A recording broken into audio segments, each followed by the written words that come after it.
இயேசுவின் வல்லமை என்றும் மாறாத வல்லமை, உன்னை காத்திடும் வல்லமை, ஓடி வா என் மகனே, உன்னை காத்திடும் வல்லமை, ஓடி வா என் மகனே.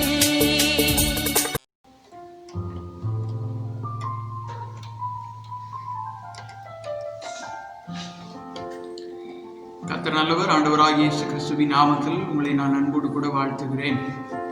பரிசுத்தமான ஓய்வு நாள் ஆராதனையிலேயும் ஆண்டவர் கிருபையாய் நமக்கு இந்த நாளை தந்திருக்கிறார். இந்த நாளிலும் நம் ஆண்டவரை பாடி ஆண்டவருடைய நாமத்தை ஸ்தோத்திரித்து கர்த்தரை ஆராதிக்க போகிறோம். எங்களோடு கூட இணைந்திருங்கள்.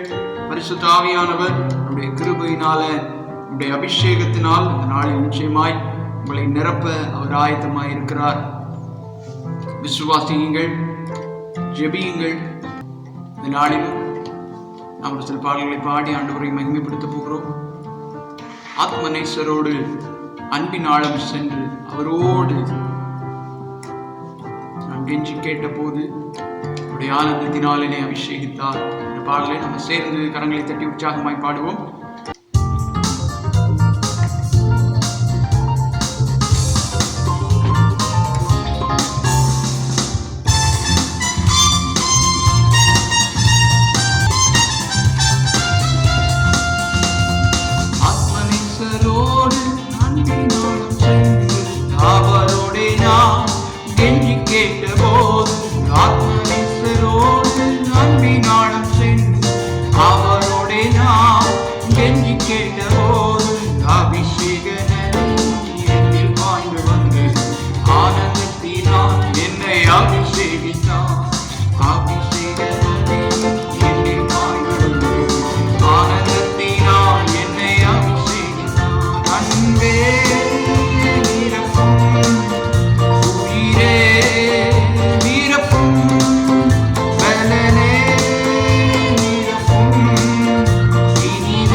தேவஜனத்தோடே நித்திய நித்தியமாக ஆராதிப்பேனே என் நேசரேசுவை. தூதர் பாடும் தேசம் என் சொந்தமானதே, கண்ணீரில் இனி கவலையிலே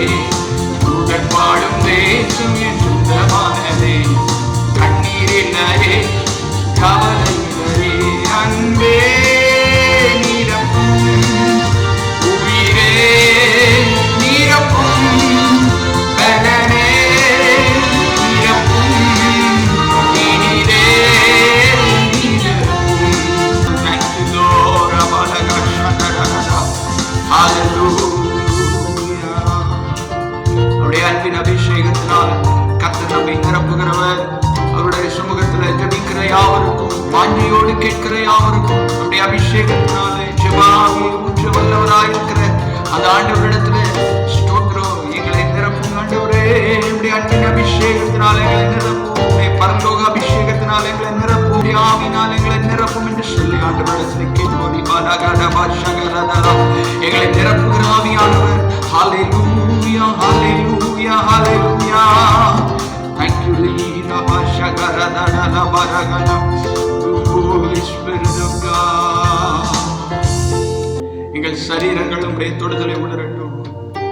உடைய ஆவியிலே ஆண்டவரே நாங்கள் கடி கூறும்படியாய் தெய்வீக பிரசன்ன எங்களை நிரப்பட்டும். ஆண்டவரே எங்களை நிரப்புவதாக எல்லார் வாய்களை திறந்த ஆண்டவரிடத்தில் எங்களை நிரப்பும் ஐயா. பரிசுத்த ஆவியானவர் ஆண்டவரே எங்கும் நிறைந்திருக்கிறவர், எங்களுக்குள்ளே வாசம் பண்ணுகிறவர், எங்களுடைய இருதயத்திலே ஆண்டவரே அம்மா நீர் வாசம் பண்ணும்படியாய் இந்த காலை நேரத்தில் நம்மை நாங்கள் வரவேற்கிறோம். எங்கள் மத்தியிலே வாரும் ஆண்டவரே, எங்களுடைய குடும்பத்தில் வாரும், எங்களுடைய ஜீவியத்தில் வாங்கப்பா, எங்களை பரிசுத்தமாகும், எங்களுடைய பிள்ளைகளா எங்களை மாற்றும்.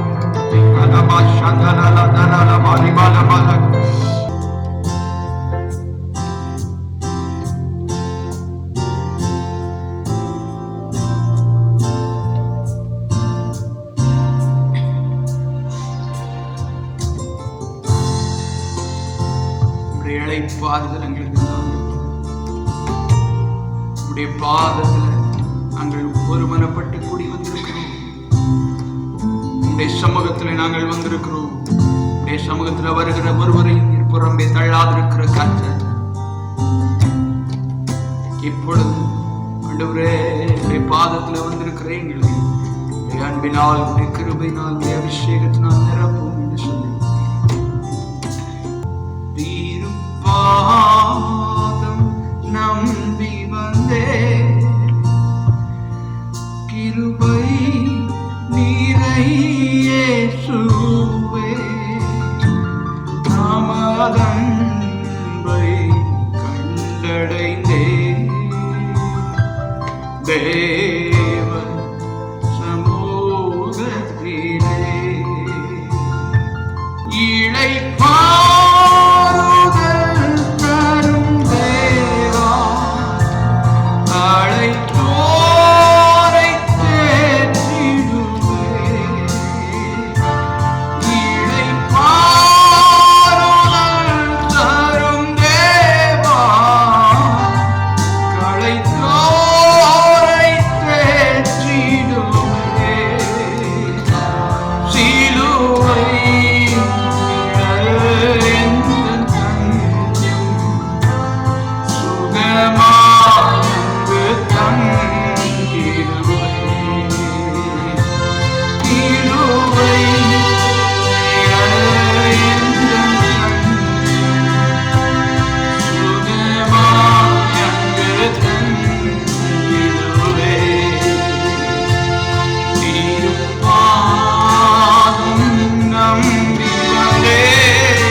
எங்களை கைவிடாதிருக்கிறவரே, எப்போது எங்களோடு கூட இருப்பேன் என்று சொல்லி வாக்கு பண்ணின ஆண்டவர், அவன் நம்மோடு கூட இருக்கிறார். வலதுபுறம் இடதுபுறம் சாயாதபடி வழி இதுவே, இதுல நடவுங்க என்று சொல்லி உங்களோடு கூட வழிகாட்டியாக உங்களுக்கு பாதை காட்டுகிறவராய் உங்கள் தேவனாகிய கர்த்தர் அவர் உங்களுக்கு முன்பதாய் செல்லுகிறார். நீங்கள் ஜெபிக்கிற பொழுது அவர் உங்களுக்கு வழிகாட்டுவார். அவர் உங்கள் பாதையில வெளிச்சமாயிருப்பார். காலை நேரத்துல ஆண்டவரே விடுதலையோடு ஆராதிக்க தேவன் எங்களுக்கு பாராட்டினுடைய கிருபைக்காய் தயவிற்காய் நன்றி அப்பா. எத்தனை சோதனைகள் நெருக்கங்கள் வந்தாலும் அவைகளை ஜெயம் கொள்ளுகிற உன்னதமான பலனை கர்த்தர் எங்களுக்கு தந்திருக்கிறபடியால் நாங்கள் நமக்கு நன்றி செலுத்துகிறோம், ஸ்தோத்திரிக்கிறோம். தொடர்ந்து எங்களோடு கூட பேசி நாமம் மகிமைப்படுவதாக முற்று நம்முடைய சமூகத்தில் தாழ்த்துகிறோம். இயேசுவின் நாமத்தில் ஜெபிக்கிறோம் ஜீவனுள்ள நல்ல பிதாவே. ஆமென். Praise the Lord. கர்த்தர் நல்லவர். ஆண்டவராகிய இயேசு கிறிஸ்துவின் நாமம் மகிமைப்படுவதாக. மறுபடியும் உங்களை காண ஆண்டவர் கொடுத்த கிருபைக்காக நான் கர்த்தரை துதிக்கிறேன், ஸ்தோத்திரிக்கிறேன். கடந்த நாட்கள் முழுவதும் ஆண்டவர் நம்மை கிருபையாய் பாதுகாத்தார். இந்த பரிசுத்தமான ஓய்வு நாள் ஆராதனையிலேயும் ஆண்டவருடைய சமூகத்தில் நாம் தேவனை பாடி துதிக்க மகிமைப்படுத்த ஆண்டவர் கொடுத்த கிருபைக்காக நான் ஆண்டவரை நன்றியோடு துதிக்கிறேன், ஸ்தோத்திரிக்கிறேன். இந்த நாளிலும் நாம் ஒரு வேத பகுதியை வாசித்து நாம் தியானிக்க இருக்கிறோம். ஆவியானவர் நம்மோடு கூட இடைபடுவாராக. 4வது சங்கீதம் அதனுடைய 3வது வசனத்தை நாம் வாசிக்கும்படியாக கேட்கலாம். பக்தி உள்ளவனை கர்த்தர் தமக்காக தெரிந்து கொண்டார் என்று அறியுங்கள். நான் கர்த்தரை நோக்கி கூப்பிடுகையில் அவர் கேட்பார். பக்தி உள்ளவனை கர்த்தர் தமக்காக தெரிந்து கொண்டார்.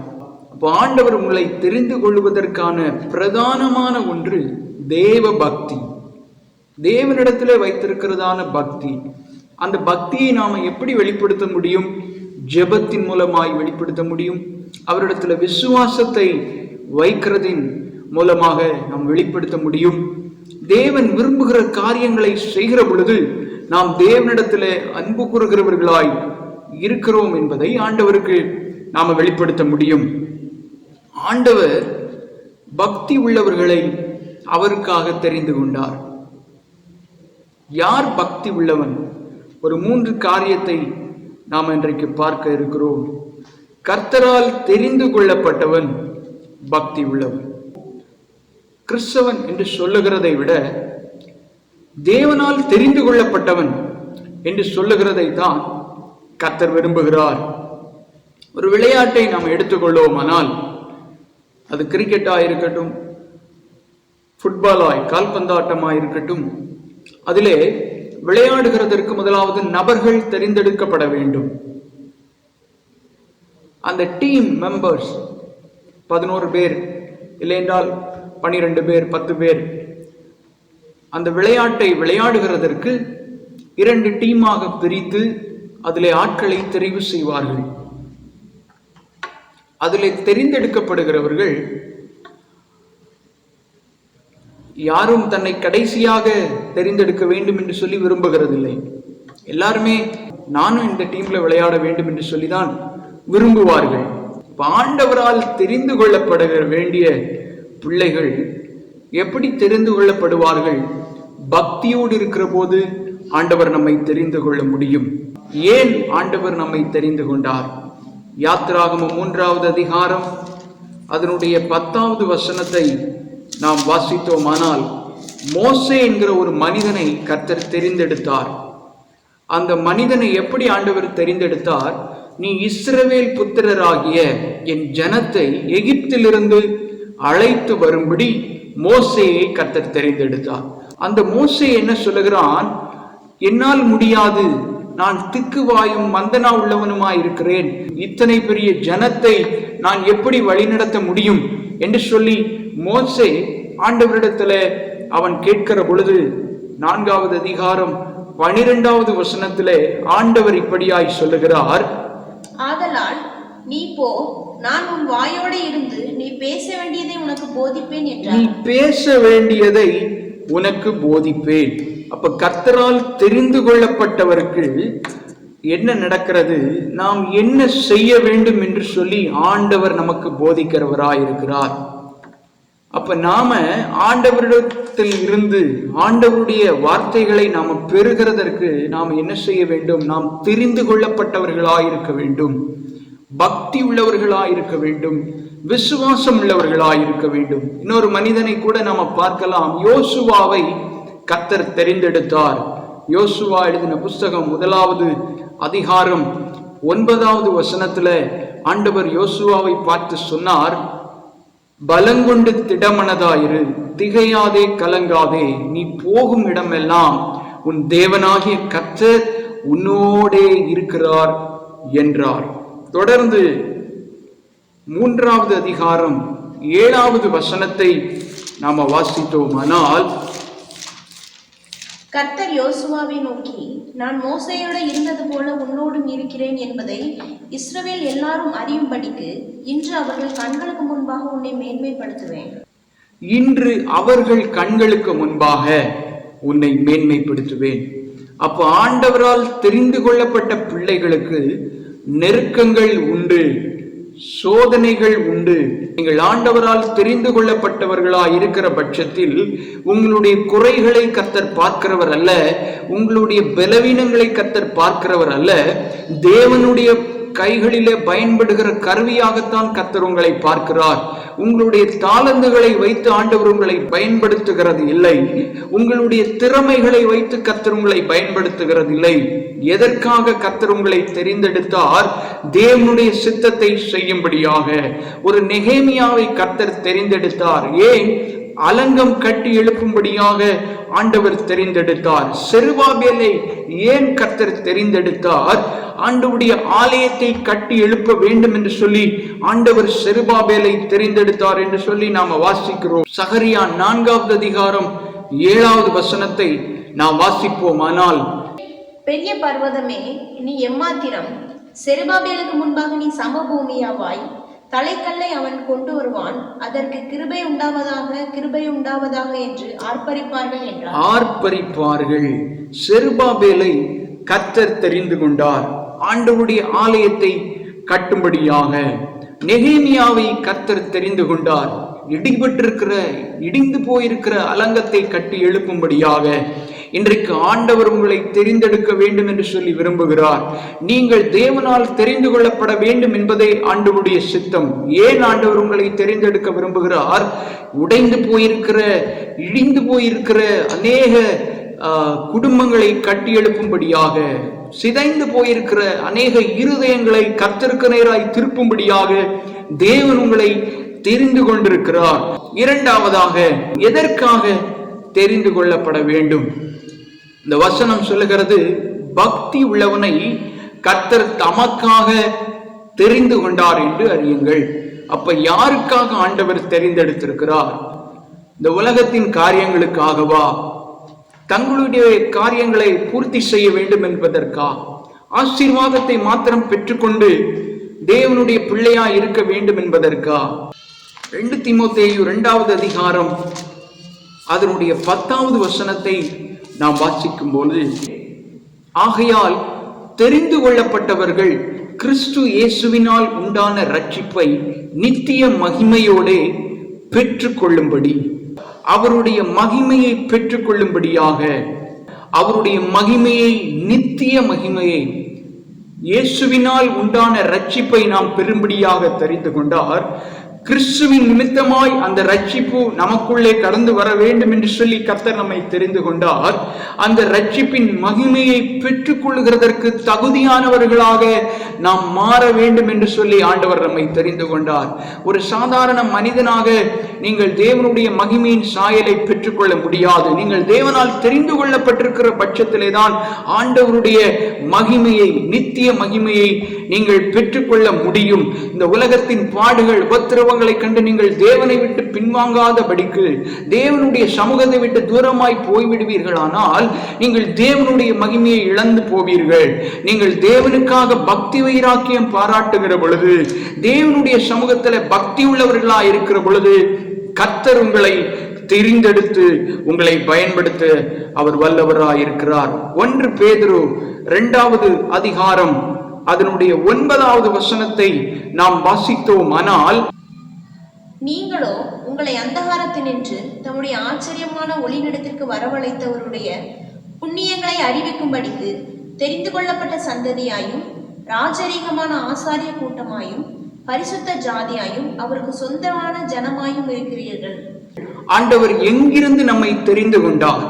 அந்தகாரத்தில் இருந்து, இருளின் ஆதிக்கத்தில் இருந்து, பூமிக்குரிய காரியங்களில் இருந்து, பிசாசின் ஆதிக்கங்கள் நிறைந்த இந்த பூமியில் இருந்து அவருடைய ஆச்சரியமான ஒளியினிடத்திற்கு நம்மை வரவழைக்கும்படியாக ஆண்டவர் நம்மை தெரிந்து கொண்டார். தெரிந்தெடுத்து என்ன செய்கிறார்? அவருடைய புண்ணியங்களை அறிவிக்கும்படி. எப்படி அவருடைய காரியங்களை அறிவிக்க முடியும்? அவருடைய பிள்ளைகளாய் மாறுகிற பொழுது, அவரிடத்துல பக்தி உள்ளவர்களாய் இருக்கிற பொழுது, தேவனுடைய சித்தத்தை நாம் செய்கிற பொழுது, ஆண்டவருடைய தெரிந்தெடுக்கப்பட்ட மனிதனாக, மனுஷியாக நாம் மாற முடியும்.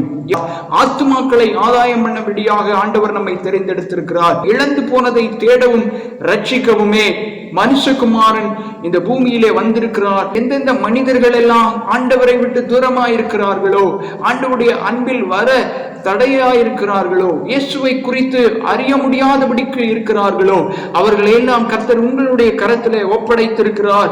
நீங்கள் அவர்களை தேவனுடைய ராஜ்யத்திற்காக வரவழைக்கப்பட வேண்டும் என்று சொல்லிதான் ஆண்டவர் உங்களை தெரிந்தெடுத்திருக்கிறார். ஒரு தேர்தல் நடைபெறுகிறது என்று சொன்னால் அதுல ஜெயிக்கிறதான மனிதர் ஓட்டு போட்டுதான் தெரிந்தெடுக்க முடியும். ஒரு எம்எல்ஏ ஆக இருக்கட்டும், ஒரு எம்பி ஆக இருக்கட்டும், ஒரு அமைச்சர் பதவியில ஒருவர் வர வேண்டுமானால் அவர் ஓட்டு போட்டு அதில் அவர் ஜெயிக்கிற பொழுதுதான் அந்த பதவியை பெறுகிறதற்கு அவர் தகுதி உடையவராகிறார்.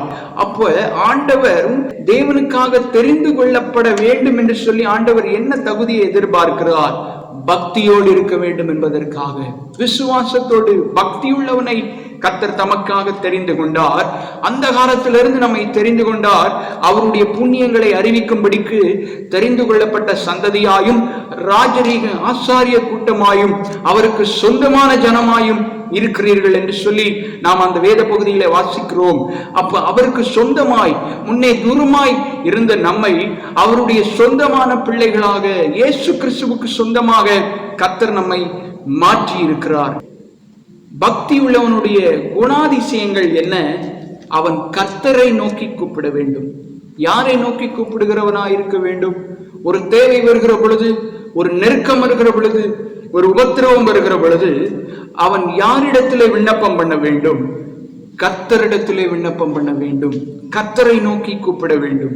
முதலாவது நாம பார்த்தோம், தேவனால் கர்த்தரால் தெரிந்து கொள்ளப்பட்டவன் பக்தி உள்ளவன். கர்த்தருக்காக தெரிந்து கொள்ளப்பட்டவன் பக்தி உள்ளவன்.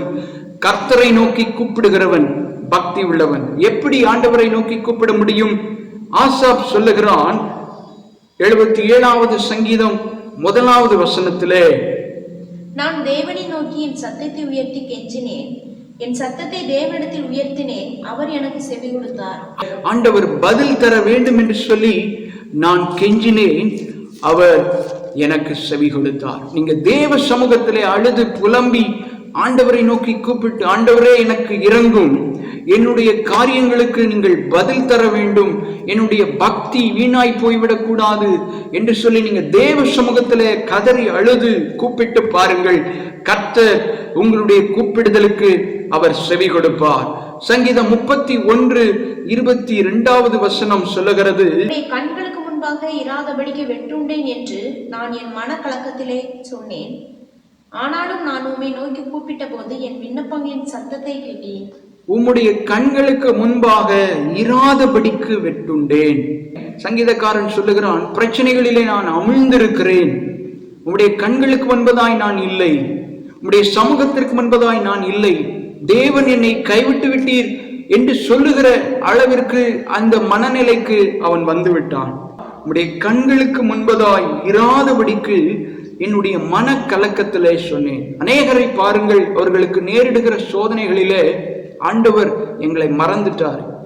எவ்வளவு நாள் நான் பண்ணின ஜெபத்திற்கு பதிலே வரவில்லை, என்னுடைய விசுவாசம் எல்லாம் வீணாய் போய்விட்டது, நான் ஆண்டவரிடத்திலே பண்ணின பொருத்தனைகள் எல்லாம் வீணாய் போய்விட்டது, தேவனுக்காக நான் கொடுத்த அநேக காரியங்களை கர்த்தர் மறந்து விட்டார், என்னுடைய விண்ணப்பங்களுக்கு கர்த்தர் செவி கொடுக்கவில்லை என்று சொல்லி நாம் நம்முடைய காரியங்கள் தோல்வி அடைகிற பொழுது, நம்முடைய முயற்சிகள் தோல்வி அடைகிற பொழுது நம்முடைய எதிர்பார்ப்புகள் நிறைவேறாமல் போகிறதான சூழ்நிலை வருகிற பொழுது நாம நம்முடைய மனக்கலக்கத்துல பல நேரங்களிலே நாம சொல்லுகிறோம், ஆண்டவர் என்னுடைய விண்ணப்பங்களின் சத்தத்தை கேட்கவில்லை என்று சொல்லி.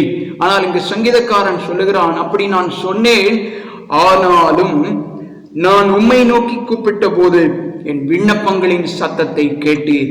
ஒரு நெருக்கம் வந்தாலோ நீங்க முதலாவது செய்ய வேண்டியது கர்த்தரை நோக்கி கூப்பிடுகிறது. கர்த்தரிடத்தில் உங்கள் காரியங்களை தெரியப்படுத்துங்கள்.